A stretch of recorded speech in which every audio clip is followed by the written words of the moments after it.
लग्न होई गाधोइले भोगिबे बड़ कष्ट।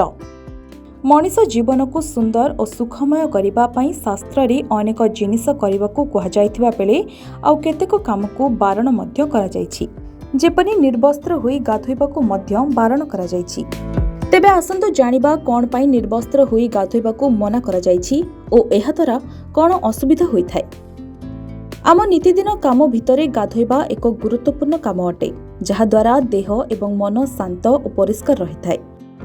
किंतु गाधोइबा बेले अनेक लोक बंद घरे गाधोउछु भाबी देहरे किछि भी पोशाक रखंती नाही। एभली करिबा उचित नुहे।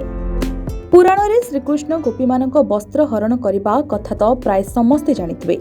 श्रीकृष्ण गोपी माने गाधोइला बेले तांको वस्त्र नै जाइथिले एवं गोपी माने वस्त्र मागिबारु कहिथिले कि तुमे माने ऊपर को आसी वस्त्र नै जाओ, किंतु गोपी माने खोला देहरे थिबारु ऊपर को जाई पारु नथिले।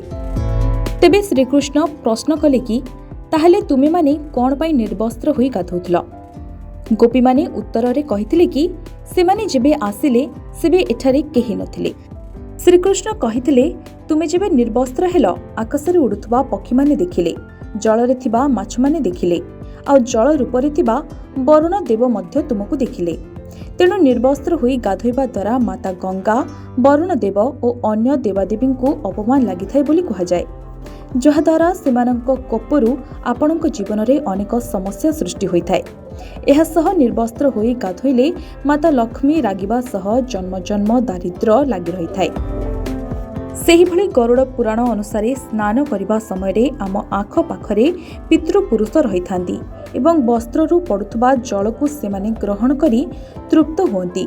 आउ निर्वस्त्र हेबा द्वारा पितृपुरुष रागी जांती, सेमानकु उपास रहिबाकू पड़िथाय, जहा फलरे धन ख्यात और बल सबु उपरे को प्रभाव पड़िथाय। एहा सह निर्वस्त्र होई गाधोइबा द्वारा पानी शरीर रे सीधा सड़क बाजिबा द्वारा स्वास्थ्य खराब होइथाय।